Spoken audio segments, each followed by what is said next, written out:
નમસ્કાર વિદ્યાર્થી મિત્રો, 24 જૂન 2026ના ડેઇલી કરંટ અફેરમાં આપનું હાર્દિક સ્વાગત છે.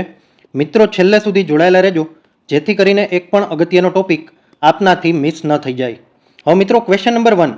જૂન 2026માં રાષ્ટ્રપતિ દ્રૌપદી મુર્મુ દ્વારા કેટલા લોકોને પદ્મ પુરસ્કારથી સન્માનિત કરવામાં આવ્યા? તો સાચો જવાબ આવશે મિત્રો ઓપ્શન સી, 65. જૂન 2026માં રાષ્ટ્રપતિ દ્રૌપદી મુર્મુએ નવી દિલ્હીના રાષ્ટ્રપતિ ભવન ખાતે 23 જૂન 2026ના રોજ બીજા નાગરિક અલંકાર સમારોહમાં 65 વ્યક્તિઓને પદ્મ પુરસ્કારો એનાયત કર્યા. આ પહેલાં 25 મે 2026ના રોજ પ્રથમ સમારોહમાં 66 પદ્મ પુરસ્કારો આપવામાં આવ્યા હતા. 2026 માટે કુલ 131 પદ્મ પુરસ્કારોનું વિતરણ આ સમારોહ સાથે પૂર્ણ થયું. જૂન તબક્કામાં પુરસ્કારોના વિભાજનની વાત કરીએ તો 2 પદ્મ વિભૂષણ, 7 પદ્મભૂષણ અને 56 પદ્મશ્રી આપવામાં આવ્યા. મુખ્ય પુરસ્કાર વિજેતાઓની વાત કરીએ તો રમતગમત ક્ષેત્રે રોહિત શર્મા અને વિજય અમૃતરાજને એનાયત કરવામાં આવ્યા. કલા અને મનોરંજન ક્ષેત્રની વાત કરીએ તો મામોટી, અલકા યાજ્ઞિક અને આર માધવનને એવોર્ડ આપવામાં આવ્યા. મરણોત્તર સતીશ શાહને પદ્મશ્રી એવોર્ડ આપવામાં આવ્યો. હવે ક્વેશ્ચન નંબર 2. તાજેતરમાં નિધન પામેલા ફ્રાન્કોઇસ એન્ગલગાર્ટ ને કયા ક્ષેત્રમાં નોબેલ પુરસ્કાર મળ્યો હતો? તો સાચો જવાબ આવશે મિત્રો ઓપ્શન બી, ભૌતિક વિજ્ઞાન. ફ્રાન્કોઇસ ઇંગલર્ટ બેલ્જિયમના પ્રખ્યાત સૈદ્ધાંતિક ભૌતિકશાસ્ત્રી હતા. તેમણે 2013નો ભૌતિકશાસ્ત્રનો નોબેલ પુરસ્કાર પીટર હિગ્સ સાથે સંયુક્ત રીતે મળ્યો હતો. તેમણે હિગ્સ મિકેનિઝમ, બ્રાઉટ ઇંગલર્ટ હિગ્સ મિકેનિઝમની સૈદ્ધાંતિક શોધ માટે સન્માનિત કરવામાં આવ્યા હતા. તે સમજાવે છે કે મૂળભૂત કણોને દ્રવ્યમાન એટલે કે માસ કેવી રીતે પ્રાપ્ત થાય છે. તેમના કાર્યના આધારે 2012માં CERN ખાતે હિગ્સ બોઝોન કણની શોધ પણ થઈ હતી. તેમનું 18 જૂન 2026ના રોજ 93 વર્ષની વયે અવસાન થયું. તેમણે આધુનિક કણ ભૌતિકશાસ્ત્ર એટલે કે પાર્ટિકલ ફિઝિક્સના અગ્રણી વૈજ્ઞાનિકોમાંના એક તરીકે યાદ કરવામાં આવે છે. હવે મિત્રો, ક્વેશ્ચન નંબર 3. ચર્ચામાં રહેલી ટેલિઝુમેબ દવાને ઉપયોગ કયા રોગની સારવારમાં કરવામાં આવે છે? તો સાચો જવાબ આવશે મિત્રો ઓપ્શન બી, ડાયાબિટીસ. ટેલિઝુમેબ મતલબ કે TEPLIZUMAB મુખ્યત્વે ટાઈપ 1 ડાયાબિટીસની સારવાર અને તેની શરૂઆતમાં વિલંબ કરવા માટે જાણીતી દવા છે. તેનું બ્રાન્ડ નેમ TZILD છે. તે એન્ટી-CD3 મોનોક્લોનલ એન્ટીબોડી દવા છે. આ દવા ટાઈપ 1 ડાયાબિટીસના પ્રારંભિક પ્રી-સિમ્પ્ટોમેટિક તબક્કામાં દર્દીઓમાં લક્ષણો દેખવાની પ્રક્રિયાને મોડું કરવામાં મદદ કરે છે.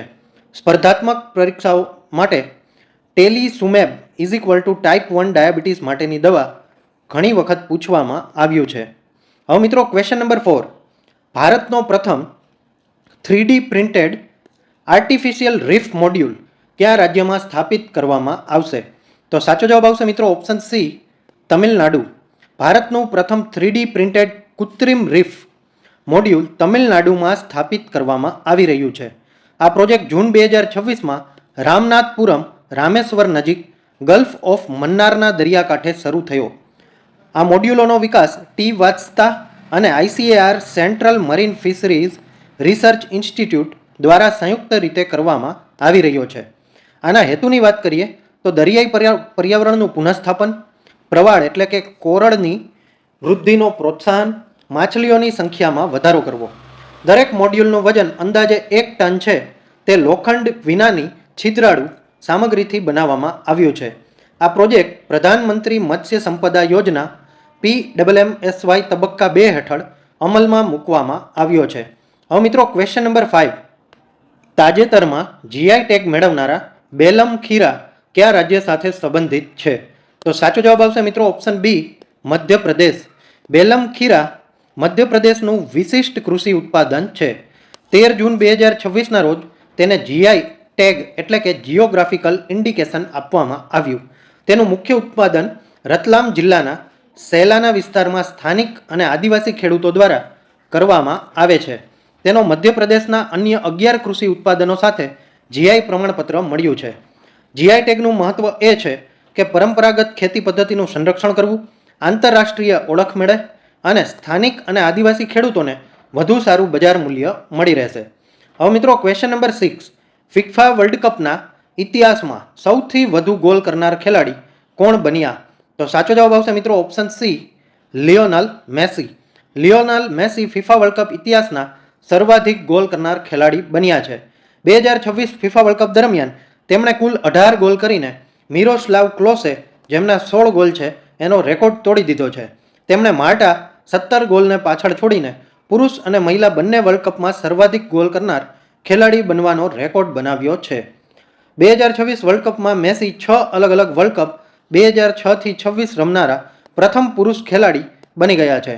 38 વર્ષની ઉંમરે તેમણે વર્લ્ડ કપ ઇતિહાસમાં સૌથી વધુ ઉંમરના હેટ્રિક ફટકાવનાર ખેલાડી બનવાનો રેકોર્ડ પણ નોંધાવ્યો છે.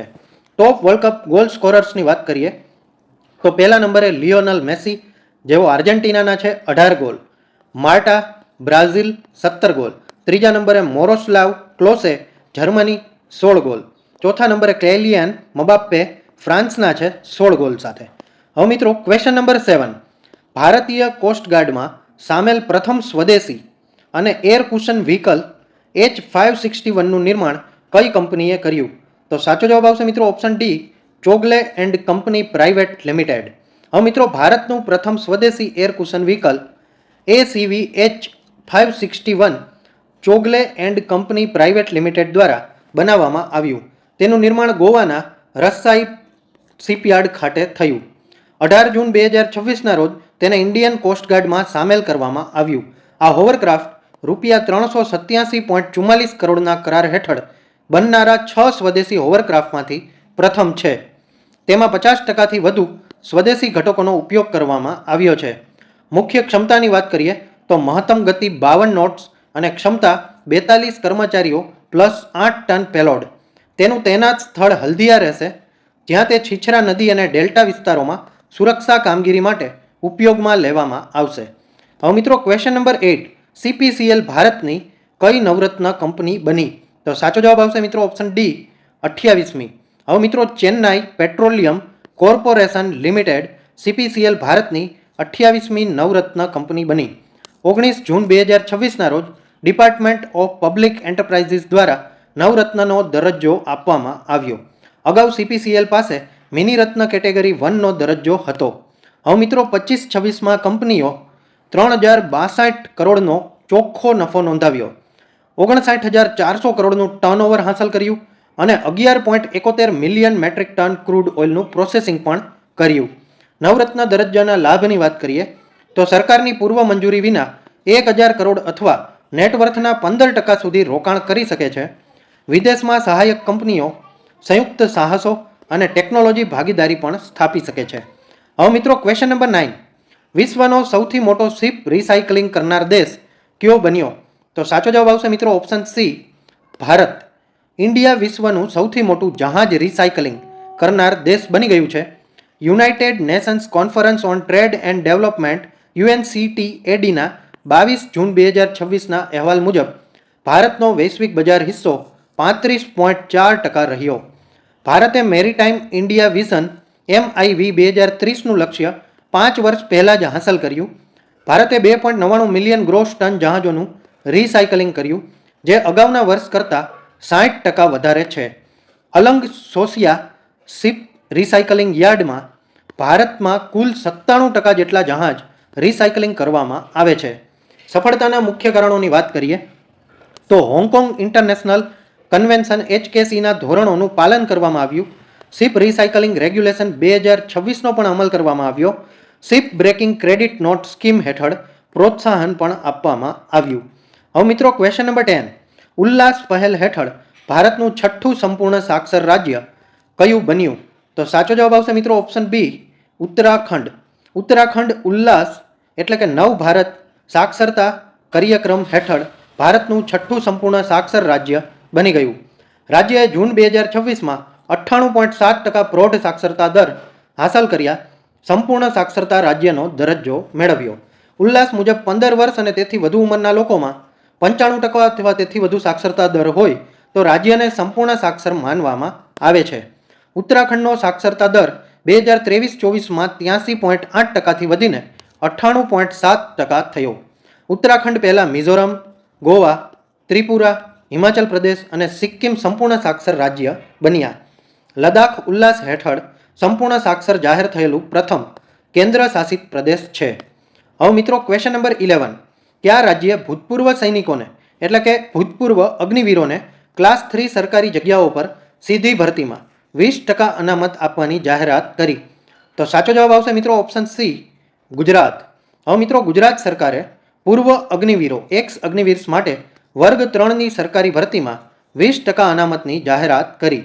આ નિર્ણય 22 જૂન 2026ના રોજ મુખ્યમંત્રી ભૂપેન્દ્ર પટેલ દ્વારા જાહેર કરવામાં આવ્યો. આ અનામત મુખ્યત્વે નીચે વિભાગોમાં લાગુ પડશે: પોલીસ વિભાગ, એસઆરપી વિભાગ, જેલ વિભાગ અને વન વિભાગ. હવે મિત્રો પાત્ર પદોની વાત કરીએ તો armed police sub inspector, armed police constable, SRP platoon commanders, jailer group 2, jail સિપાઈ અને ફોરેસ્ટ ગાર્ડ.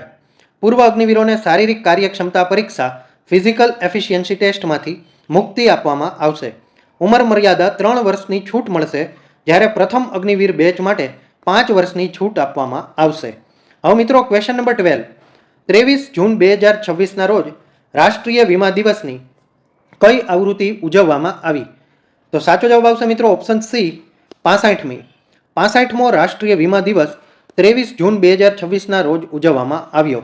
આ દિવસનો મુખ્ય હેતુ વીમા જાગૃતિ વધારવી અને ગ્રામીણ વિસ્તારોમાં વીમા કવરેજનો વિસ્તાર કરવો. Insurance regulatory and development authority of ઇન્ડિયાના ઇન્સ્યોરન્સ ફોર ઓલ બાય 2047 વિઝનને પ્રોત્સાહન આપવામાં આવ્યું. 2026ની મુખ્ય વિશેષતાઓની વાત કરીએ તો વીમા કંપનીઓમાં ઇન્ડિયા એઝ એકાઉન્ટિંગ ધોરણોનો અમલ કરવામાં આવ્યો. સાયબર સુરક્ષા સંબંધિત નવા માર્ગદર્શકોનો પણ અમલ કરવામાં આવ્યો. નોંધની વાત કરીએ તો 23 જૂન રાષ્ટ્રીય વીમા દિવસ નેશનલ ઇન્સ્યોરન્સ ડે તરીકે ઉજવાય છે અને 28 જૂન રાષ્ટ્રીય વીમા જાગૃતિ દિવસ એટલે કે નેશનલ ઇન્સ્યોરન્સ અવેરનેસ ડે તરીકે ઉજવવામાં આવે છે. હવે મિત્રો ક્વેશ્ચન નંબર 13. રાજદ્વારીમાં આંતરરાષ્ટ્રીય મહિલા દિવસ દર વર્ષે કયા દિવસે ઉજવવામાં આવે છે? તો સાચો જવાબ આવશે મિત્રો ઓપ્શન ડી, 24 જૂન. હવે મિત્રો આંતરરાષ્ટ્રીય મહિલા રાજદ્વારી દિવસ International Day of Women in Diplomacy દર વર્ષે 14 જૂને ઉજવવામાં આવે છે. આ દિવસની સ્થાપના યુનાઇટેડ નેશન જનરલ એસેમ્બલી દ્વારા 2022માં કરવામાં આવી હતી. હવે મિત્રો મુખ્ય હેતુની વાત કરીએ તો રાજદ્વારી ક્ષેત્રમાં મહિલાઓના યોગદાનને માન્યતા આપવામાં આવશે. આંતરરાષ્ટ્રીય સંબંધો અને બહુપક્ષીય નિર્ણય પ્રક્રિયામાં મહિલાઓની ભાગીદારી વધારવામાં આવશે. વૈશ્વિક શાંતિ અને સહકારમાં મહિલાઓની ભૂમિકાને પ્રોત્સાહન આપવામાં આવશે. હવે મિત્રો આ વિડીયો જોવાથી તમારા નોલેજમાં વધારો થયો હોય તો વિડીયોને એક લાઇક જરૂરથી આપી દેજો. તમે કઈ એક્ઝામની તૈયારી કરો છો એ કમેન્ટ કરી અને જણાવી દેજો. તમારા મિત્રો કોઈ તૈયારી કરતા હોય તો આ વિડીયોને અચૂકથી શેર કરી દેજો. ચેનલમાં નવા હોય તો ચેનલને સબસ્ક્રાઇબ કરી અને બેલ આઇકન પણ દબાવી લેજો, જેથી કરીને આવનારી એક પણ અગત્યની માહિતી આપનાથી મિસ ન થઈ જાય. ધન્યવાદ.